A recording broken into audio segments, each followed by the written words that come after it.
Hi, I'm Zack Burkett. I am a director, writer.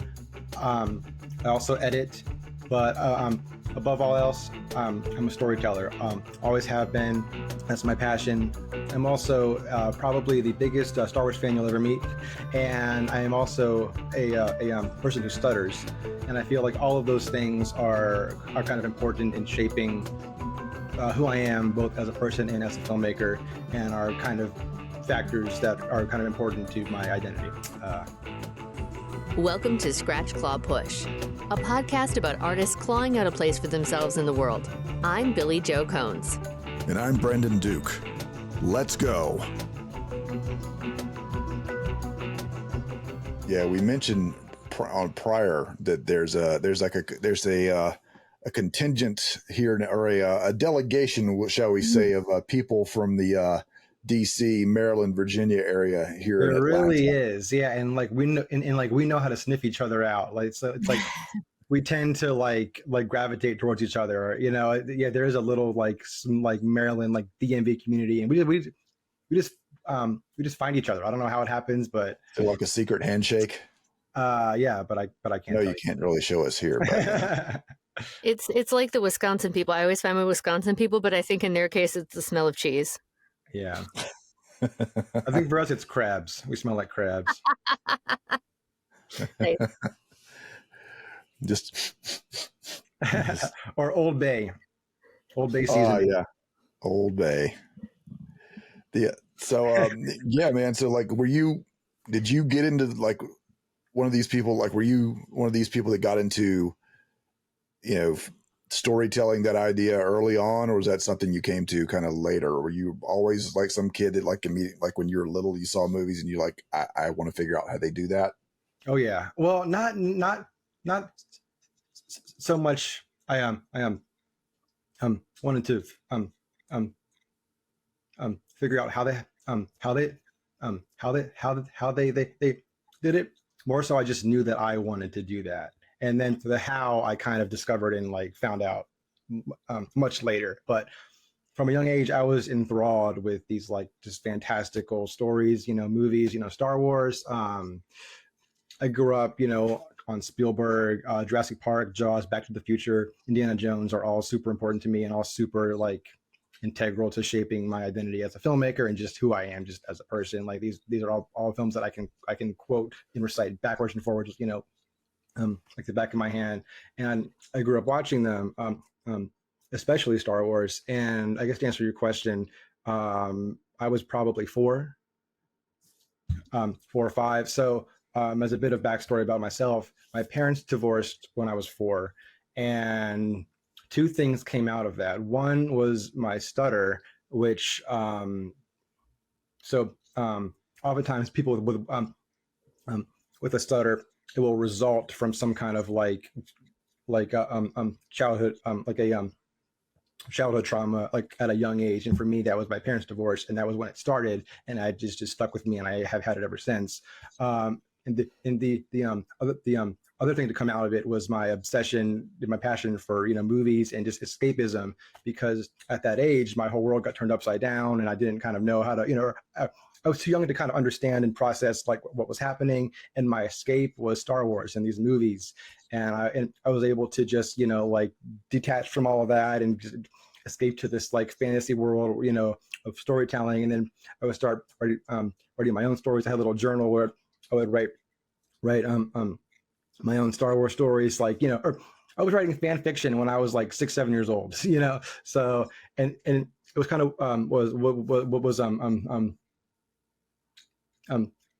it all kind of originated, from out of that. So that was where really my passion for storytelling and my interest in storytelling came from, and my obsession with movies. So that's something did you ultimately go to school, some type of film school or whatever, the closest you could get to it was, or was it something you just kind of dove into professionally and went to school for something else? It kind of happened in just a very sort of organic roundabout way, because I didn't go to school with the intention of becoming a filmmaker. So I went, I always, I've always been a writer. I've written, short, I've written prose, short stories, fiction. I've written a whole novel that I would love to publish one day. But I more so wrote like fiction and like prose, like short stories and things like that. And then I knew that I wanted to be a writer. I just didn't of some sort. I didn't know what that would mean or what that would look like. And then I went to college and I was an English major initially, and then I went to the University of Maryland. And my sophomore year, I was kind of like unsure, like, what am I going to do with an English major? Like, I don't know if this is practical. Like, should I drop this and do something else? I just didn't know what I was really doing with as far as my future. I just knew that, I loved writing and literature and, storytelling. And then my sophomore year of college, they actually, they implemented a brand new film program, which I was, oh, I like movies. I'll do that. So I actually added that. So it was film studies. So it's not like technical hands-on filmmaking. It's more so like theory, like analyzing, or it's like the academic study of film, and not as much, like the hands-on, kind of thing. But I was like, oh, I love movies. I can do that. So I declared that. So I added film studies onto my English major, and I double majored. And I was actually, so I declared it the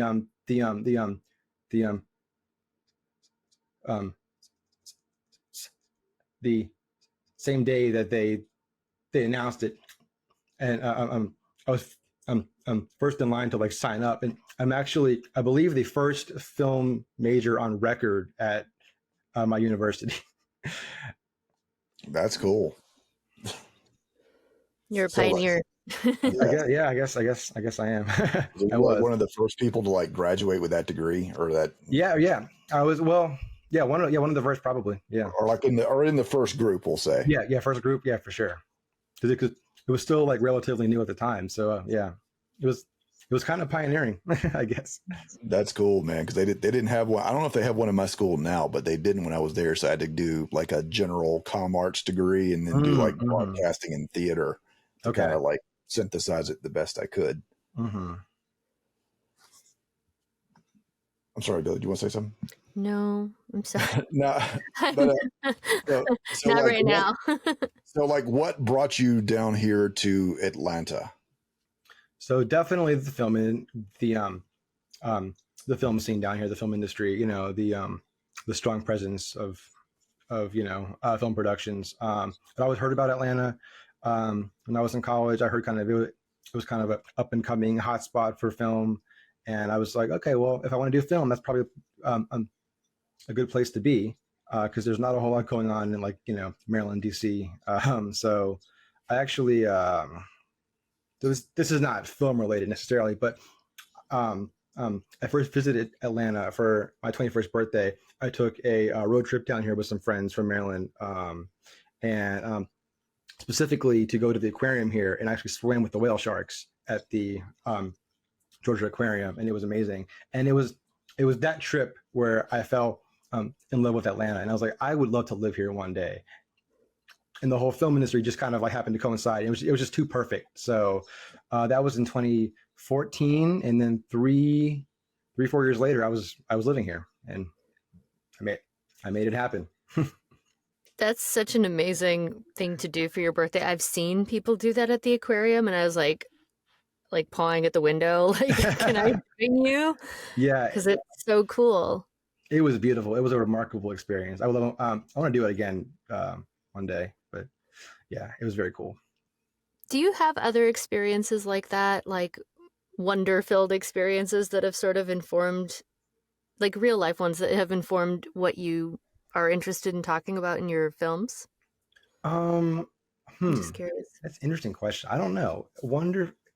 Well, so to me, because I'm such an escapist, person, I grew up on Spielberg and, all these fantastical, like kind of idealized, like stories. Like, to me, everything I kind of fill, or I kind of imbue with a sense of wonder, even kind of like the mundane things. I see it almost like cinematically, where to me, I almost make things into like more than they are, because that's just how I think. And, so Sorry, where was I going with that? So yeah, I tend to take experiences and I kind of like form little like narratives around them, and I always try to approach everything with like a certain sense of wonder, because that's, like basically, I don't know, like that whole Spielbergian, like we see Jurassic Park as a kid, like, oh, like it's majestic and grand, and that whole wonder. I tried to take that feeling and apply it and see it in everyday, like day to day, life basically. But like I've had adventures, like I a couple years ago I had this kind of like whirlwind romance with a girl who was from Mexico. We had met here in Atlanta on a film set, and we started and we dated briefly, and then she actually moved back to Mexico where she was from, and I actually went to Mexico to visit her, and I traveled there, and it was this whole like magical like fairy tale kind of thing. I'm sure in my mind I like made it out to be like more than it was, but to me it was this grand like romantic, like fairy tale kind of story. So I tried to like see everything kind of that way, if that, I don't know if that makes sense. Yeah, I mean, like some of my, I don't know if they're my favorite movies, but some movies that I really love are like that a little bit, like Amelie's like that, or even Pearl, like the movie Pearl that just came out, the A24. Or there was another one that was in my head. With it, like the magical realism is the Yeah. Oh, what's the one about the dad who's dying and it's set in the South and Big Big Fish. Fish. Big That's Fish. one Thank of my you. favorite movies of all Yes. time. Yeah, I Yes. love Big Fish. I relate a lot to the son in that film. Yeah, that's my favorite Tim Burton movie. Yeah, it's a beautiful story. It's a story about storytelling. Right. It is. And the book is also beautiful, though slightly different. Mm-hmm. I I haven't read the book. very short.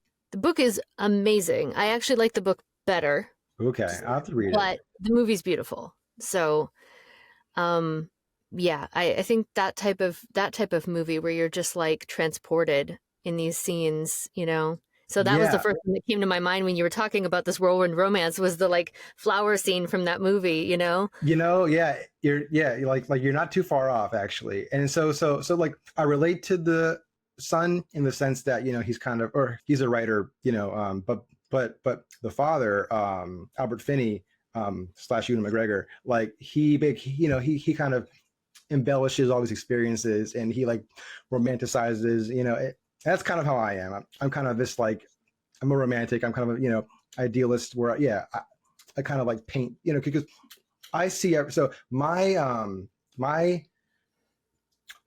favorite quote of all time is Shakespeare, "As you like it." All the world's a stage, and all the men and women merely players. Which basically, that's my philosophy. It's just life is a story. It's a play. It's a movie. And we're the characters in the story, and that's kind of how I view life. It's funny to hear you say that, because I literally found a video on YouTube this morning that was talking about different writers and how they viewed life in the world. And like, I don't know if it was Charlotte or Emily Bronte, was like, life is a battle that you have to face and this and that. But they had mentioned Shakespeare first.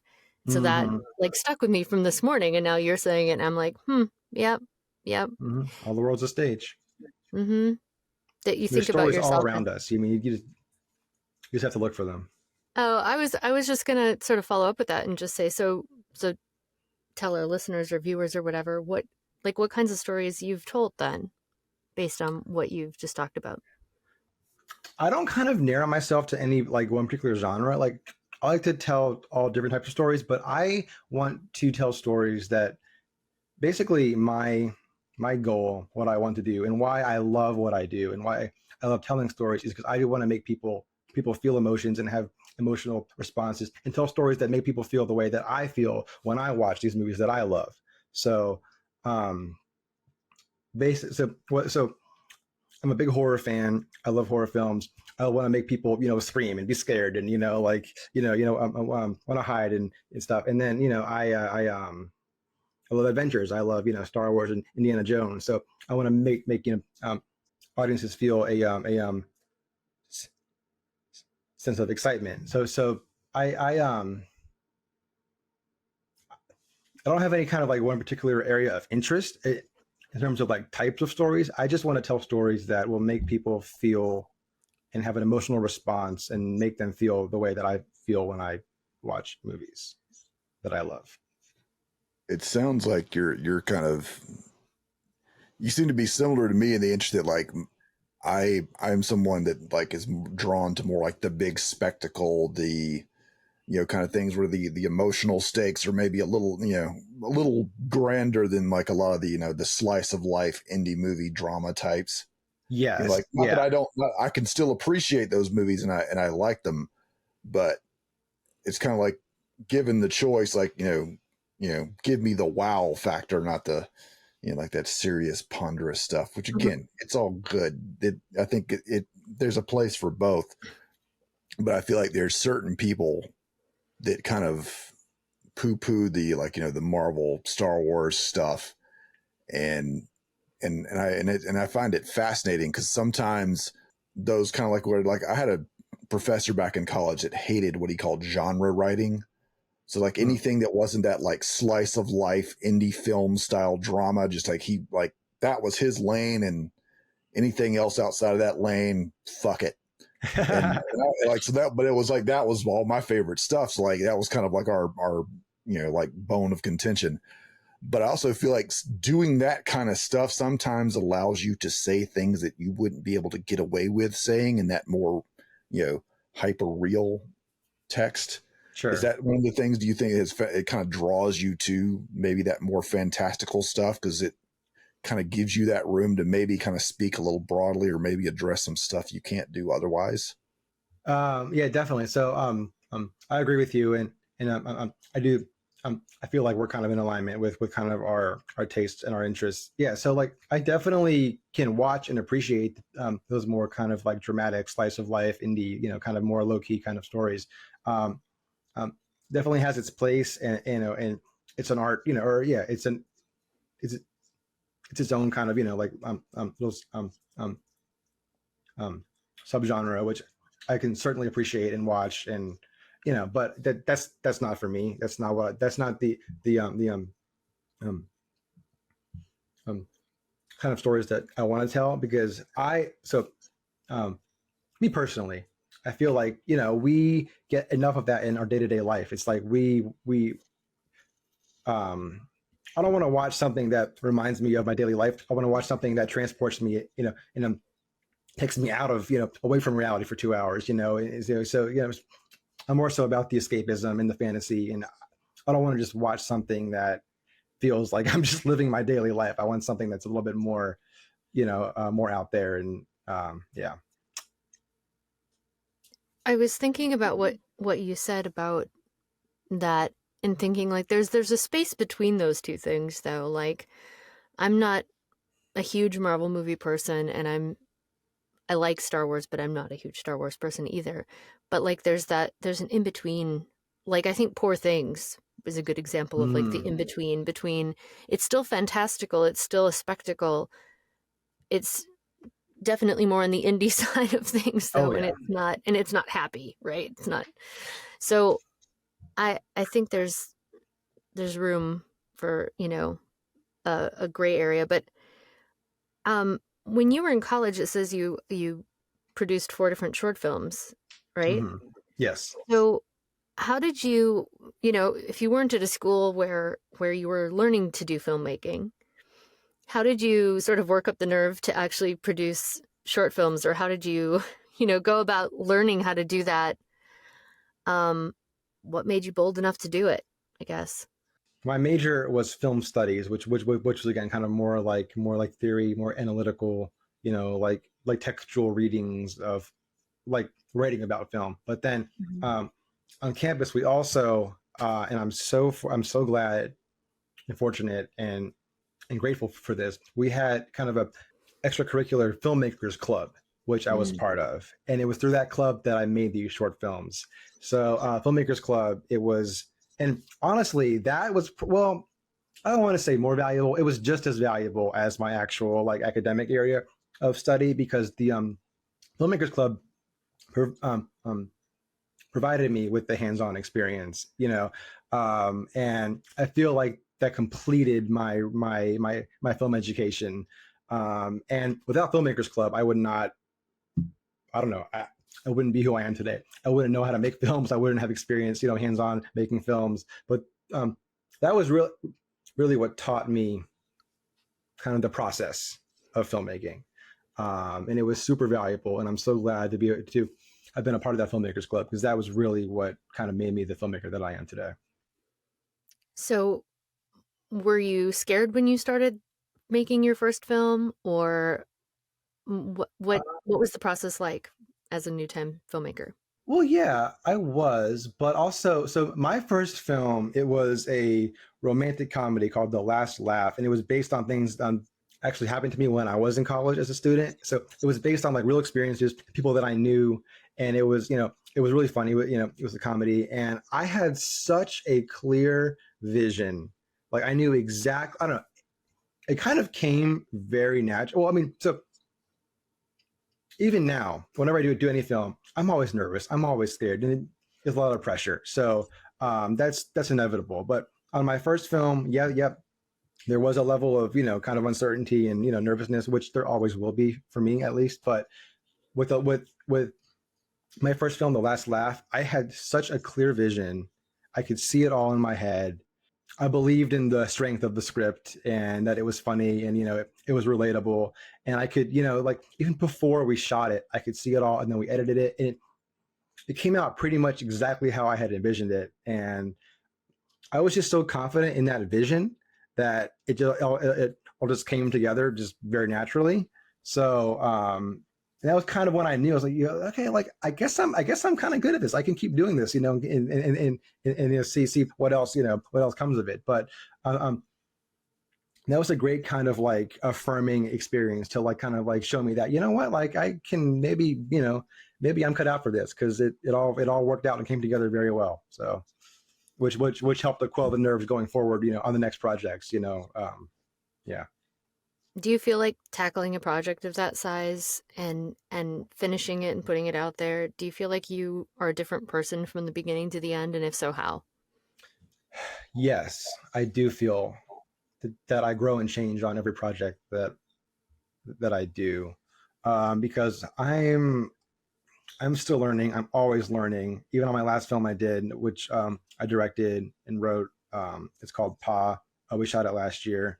It's actually going to be in festivals now pretty soon here. And yeah, like I'm always learning constantly from every experience, every project. I learn new lessons, make mistakes.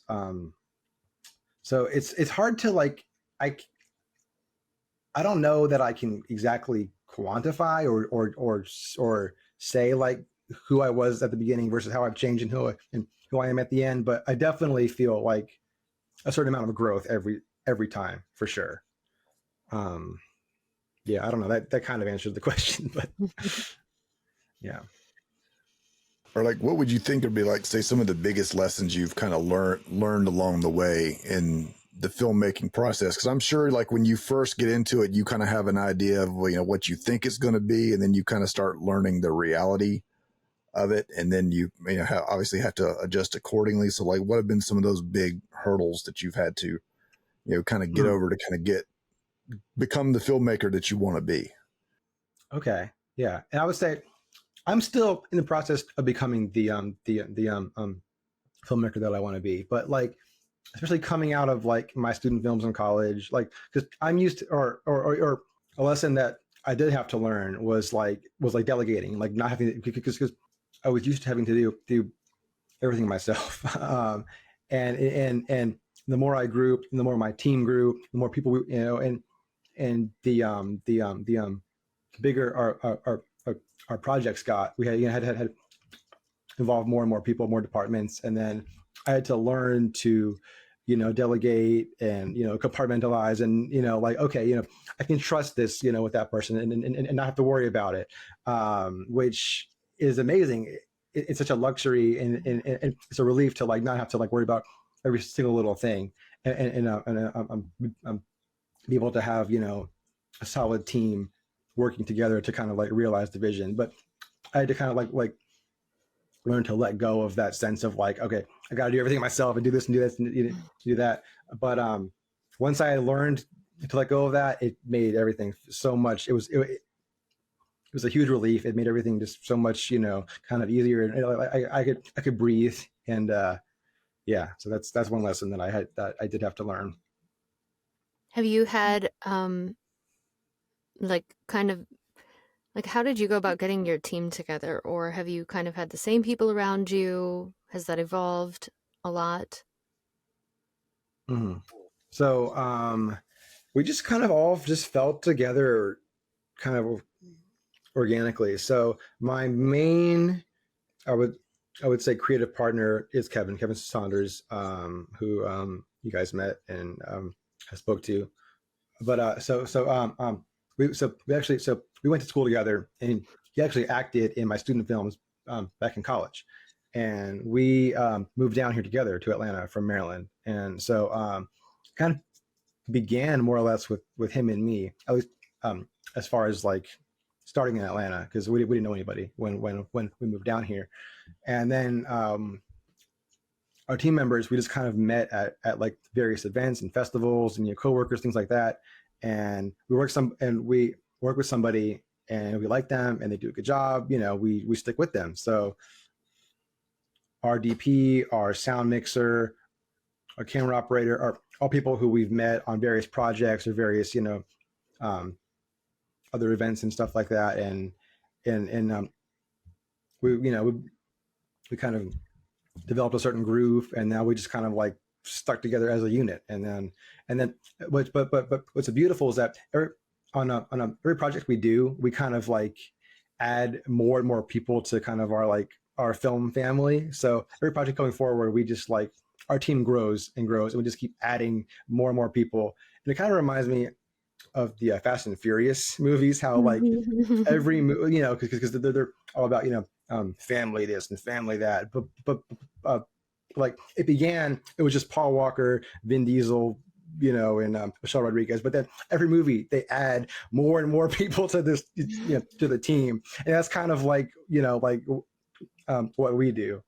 Yeah. That's awesome. Well, it's the same. I mean, going back to the Marvel universe, it's like just keep expanding how many people are in Mhm. there. Right. Yeah, pretty much.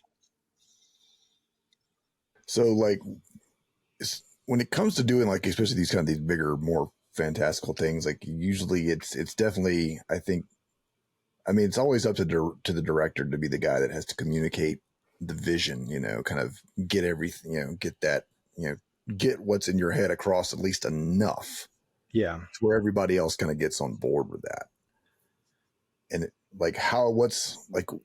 what are your tricks for doing that? Especially because I mean, I'm sure there's been sometimes you get someone who maybe just doesn't get it, but I'm sure as you're going, you're also kind of weeding in, or you're kind of finding those people around you who kind of get your way of thinking a little more. Like any artist, like you see, like certain directors always have like certain editors or cinematographers they like to work with because you want someone with whom you develop that shorthand. So how's that process been for you? Kind of like going out there, like again, you're kind of assembling your own kind of, your own kind of like tribe or your own kind of group of, people to follow you along on whichever vision quest of a film you're kind of working on. Mm-hmm. Yeah. It definitely helps to be around like-minded people and work with people who are kind of on the same wavelength and understand how you think, and can speak the same language, and so like everybody in our team, I would say we synergize very well, and over the years, over all these films we've done, we have fostered a certain synergy and certain understanding, like-mindedness, where we kind of know how we operate and kind of how we all think and stuff like that. So as a director, my biggest obstacle is honestly my stutter, but that's also why I want to make films and tell stories. And it's like, so when you have a stutter, it makes articulating, and verbalizing your thoughts, difficult. So, which is why I'm drawn to filmmaking, because it's a medium, or it's an outlet where I'm able to express myself, creatively. So, so it helps to have a team who just kind of gets me and knows the way I think and the way I see certain things. Yeah.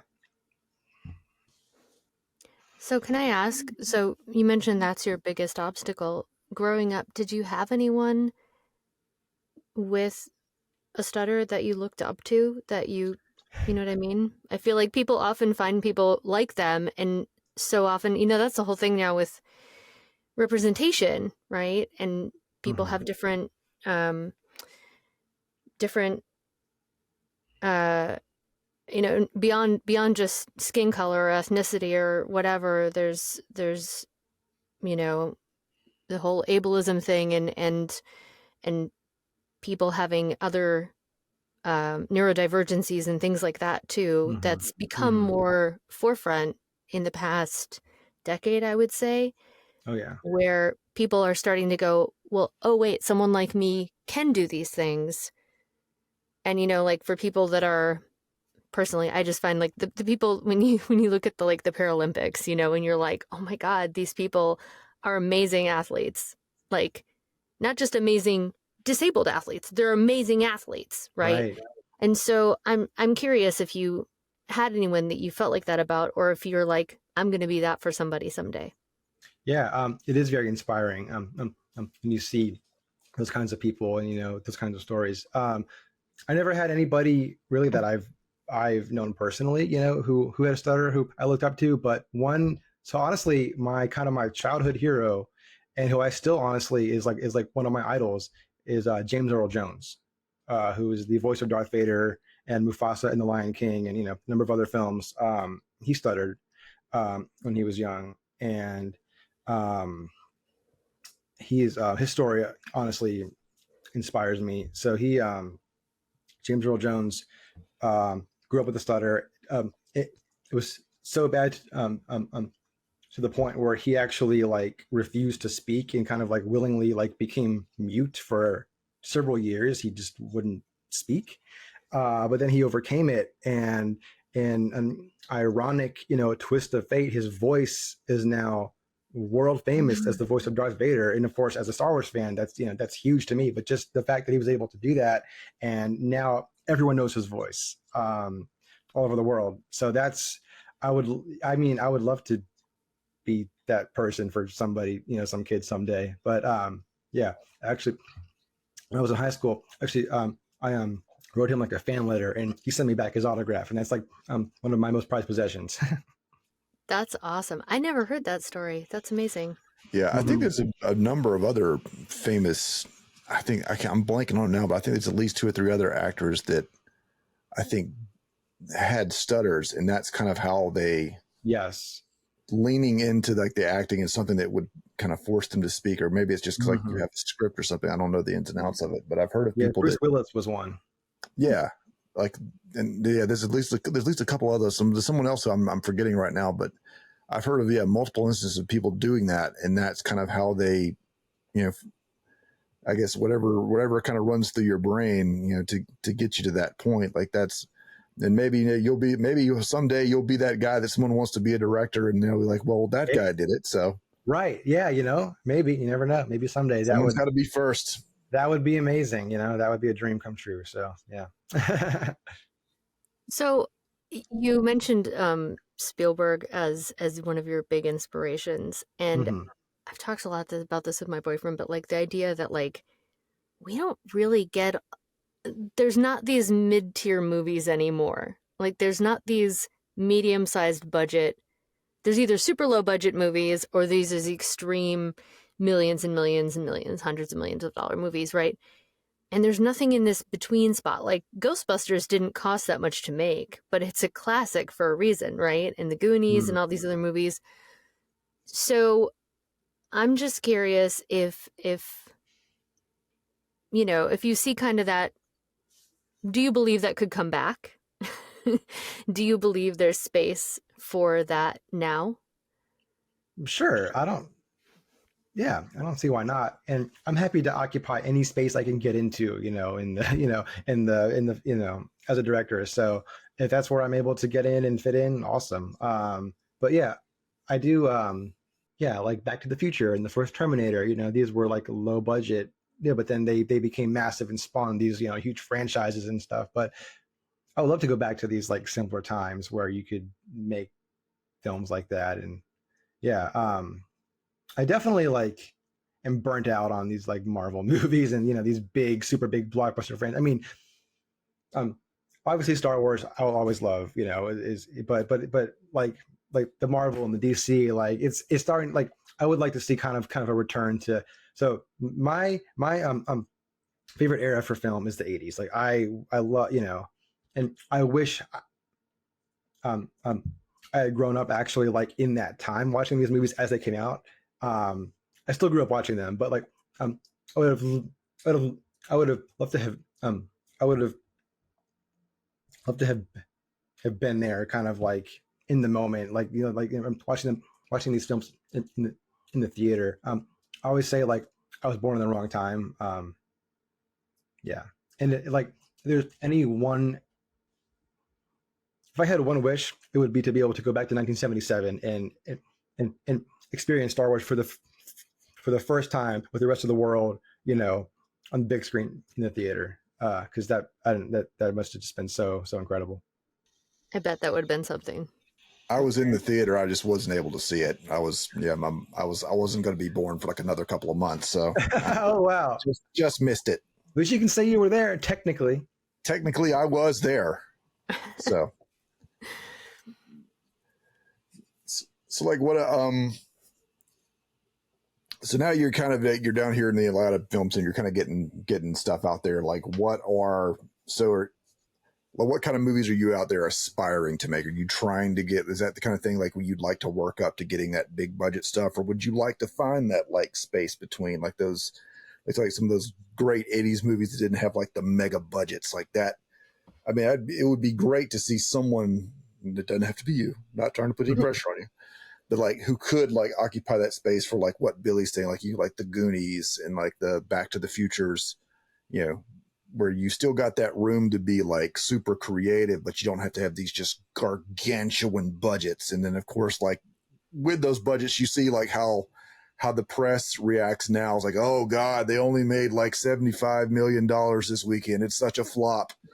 Whereas anybody else would be like, hey, that's wonderful. I mean, it's like, so like it has gotten like a little out of balance, but where do you like, what would be like that? Like, where would you like to go with that? Like the kind of movies you want to make, if, provided all the favorable conditions and, the money and good fortune, all that, like, what is that space that you want to occupy? Yeah, so I would love to one day do like a big blockbuster spectacle adventure. That would be awesome. That would be a dream come true. But also that's not necessarily my ultimate goal, because it's not about the budget or the scale or the scope. It's about the story. So it's about how it makes the audience feel for me. So at the end of the day, it's about the emotion and the feeling and the story and where does it take you and how does it make you feel. So if I can do that on a big scale or a small scale, that's fine, because that's what I care about most. So if you want to give me a huge Marvel budget, awesome, and I'll tell a big story. But it's everything I do. I wanted to have heart and to have a message. And, I don't want to make some big mindless action, whatever. Like everything I do, I want it to have a purpose and a point and a message. And at the end of the day, have heart and soul behind it. So whether that's on a large scale or a small scale, doesn't matter to me. Yeah, I feel that. Yeah, because I think because especially right now, like Marvel's in this kind of waning phase where a lot of people are saying, oh, it's superhero fatigue, and it's all like, I mean, it's one of the things, like if you're a geek, in a certain way, it's a great time to be alive, because just like the market is just flooded right now. Like we're getting like we're getting like 2 or 3 Star Wars series like a year now, which 15 years ago, that was just unthinkable. Like Star I Wars on know. TV, like it's like unless they're rerunning the movies, like you told somebody that, like probably any of the Star Wars fans would have laughed at you, 15 years ago if you told them that was going to be the case. And now it's like, oh, well, it's like, okay, I guess we only got a few more, you finish one and then he's like, okay, 3 more months, we get the next one. And then like Even, like, Marvel a couple of weeks later, sometimes even less. Sometimes like next week we'll get our then the next series. Yeah. So like, but I think like in one of the things, and this is where I would kind of agree with some of the people who are the harsh critics. I think some of that is where some of these movies have fallen short. Like they, at certain points, like they forget to sometimes like the best stories, even with all the window dressing and the lightsabers and the superpowers and spaceships, all that, like, but really like it's all like, if you're not telling a good story, it doesn't matter how any of that, how much of that, it doesn't matter what kind of a budget you got. If you don't have like a good story, like at the core of whatever that thing is, if you don't have it, people are just going to be like, oh, that's nice. 100%. Yeah. When I think like there are stories that there are movies out there that should have been good that were not, right? Like, I'm not going to throw this one under the bus, but like, okay, so Aragon, right? Aragon is a great book. The sequel's great. Those books are great. The movie, on the other hand, was completely like, WTF is happening. And I remember seeing Prince of Persia in the theater and thinking, what is going on? Like, it was so horrendously bad. That I don't know if either of you saw those. They're I terrible. actually haven't seen. I never saw either one of them. It's just hard when you're like, okay, you have this great cast, you have this amazing collective of people. Why did this not work? Right, and a ton of great character actors in that too. And you're like, why did this not work? Can't blame the actors at that point. It's like something in the piecing together. Okay, I'm going to say it. Wonder Woman 2. You're like, what is going just a hot mess, right? Like some of these movies turned into absolute hot messes, and you wonder where that happened in the process. What fell apart? Because you're talking about trusting your people and delegating. I guess I'm curious as to your opinion, like where that might happen in the process, or what goes on with that. I feel like in those cases they probably just lost sight of the story and of the heart and the core of what they were doing. It became about the effects and the budget and this and that, and how many stars can we get in it, and but like you get away from the core, the purpose of what you're doing, which at the end of the day, film is a medium for storytelling. And if I don't know, I guess it's the more money you have, the easier it is to lose sight of that, because then you just start going crazy and getting away. But which is why I think some of the best stories in films that tell the best stories are probably lower budget films, because when your budget is low, you're forced. I mean, you can fall back on this, the effects and the star power and everything. I mean, you have to focus on story, because your film rides or dies on your story. So like low budgets almost force you to be more resourceful and pay more attention to story, whereas these bigger budget, it is easier to lose sight of that. Yeah, well, I also think too, it's just, I think it's, again, it's kind of like remembering your why. Because like I've sometimes referred to like a lot of martial arts movies are like a bad excuse for a good fight scene. Like they might have just enough story to hold it together to get you to the next fight, and that's really because that's kind of ultimately what it's about. And I think like I love there was that Honest Trailers movie channel, because sometimes you'll see them kind of hone in on like what like that, just to be that succinct in what is going on. Because like you think of like with Captain Marvel was one that got like a lot of got a lot of flack, and then so many people just wrote off the second one before it even got in, which is unfair because I think like it was a better movie, but I think people I had agree. just seemed I think like Marvel had kind of dropped a few movies that like were not as good, and it like had really fallen off, and by the time they got to that one, they were just kind of like nah. And someone pointed out, like in the first movie, you had Brie Larson, who had just come off of winning an Oscar. You can't say she doesn't know what she's doing, but then you go watch the film, like they didn't give her anything to do. Yeah. It's kind of like, it doesn't matter how great of an actor you have, or look at the Star Wars, the sequel trilogy. That cast is all top notch. Oh yeah. Daisy Ridley, John Boyega, Oscar Isaac is phenomenal. Adam Driver. Yeah. Adam Driver, like, yeah, again, another like Oscar nominee. But like when you as you watch it unfold, they clearly didn't have an idea. Like, I feel like someone just said, okay, we can just throw something out there, slap the Star Wars label on it, and we'll just be printing money. And unfortunately, that wasn't the case, because it's, again, I feel like I think like that's kind of like, on one hand, like it's cool, we can do all this stuff with like all the technology we have nowadays, but at the same time, I feel like people are like lose.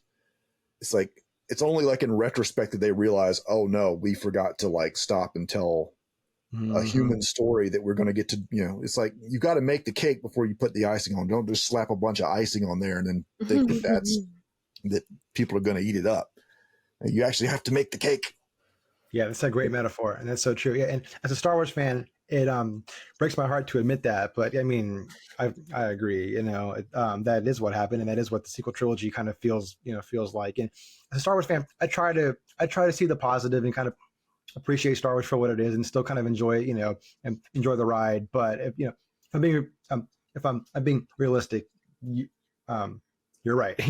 It was kind of a mess, which is unfortunate, because it could have been so much more. Well, I think it's also too, but it's like, as filmmakers, we can also kind of look back. Like, my wife frequently gets on my case. Like, was like, why do you watch some of this shit on TV? Like, movies that she just like, there are certain things that she just doesn't care for. But I'm like, but like the film student in me is like, well, I know this didn't come off quite as well as it should have, but I still feel like there's something I can learn from it. Even if you learn like why it doesn't work. Yes.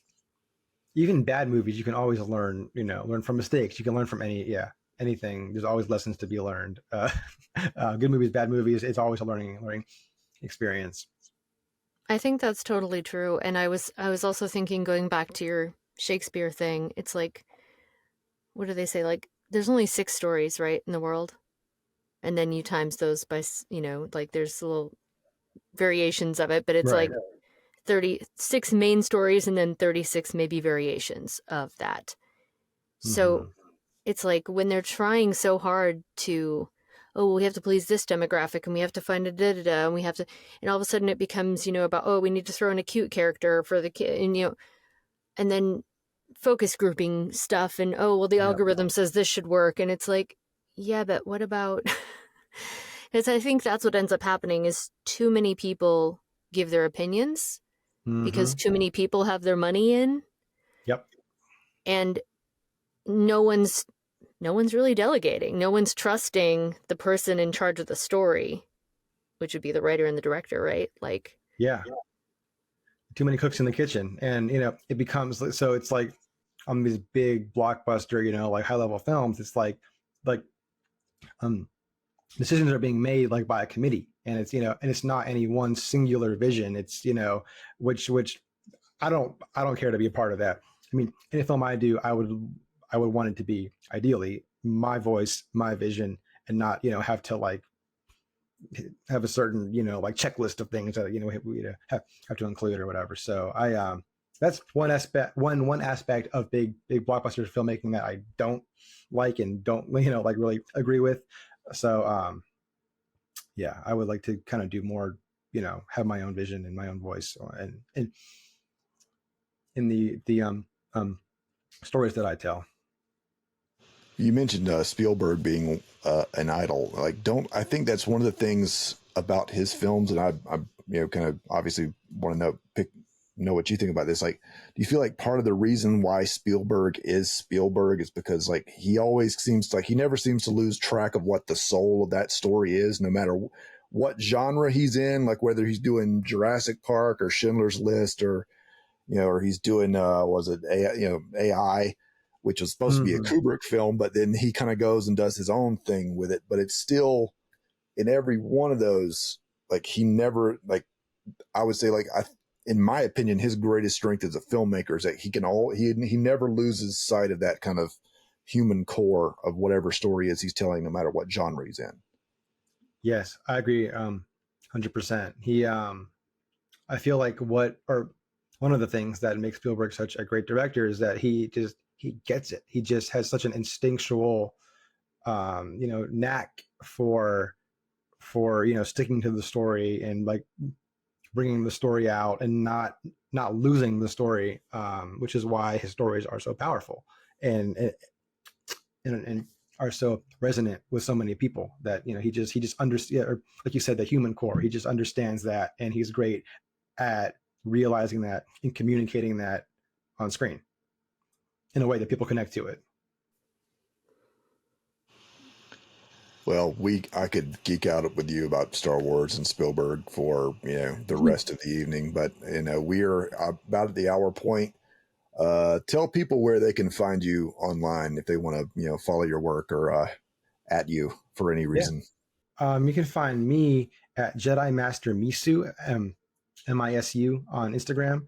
And then you can follow my production company, Zebra Cat Productions, on Instagram at Zebra Cat Productions. And you can also follow my film Pa, which I shot last year that's PA as in grandpa, at Pa Short Film on Instagram. Awesome. Thank you so much. It was nice to get to chat with you. Yeah. Likewise. Thanks for having me on. This was a lot of fun. Thank you, man. We'll look forward to seeing you out there, and I'll look forward to we can go geek out properly when next time we're in person together, and we'll spare our viewers that until we come up with whatever Star Wars channel we come up with down the line. Cool. Yeah, sounds like a plan. That'd be cool. That will be all for this episode. To keep up with the show, follow us on social media at Scratch Claw Push. If social media isn't your thing, you can contact us at scratchclawpush@gmail.com. To learn more about the show, visit scratchclawpush.com. This podcast has been a Carcutta Media production.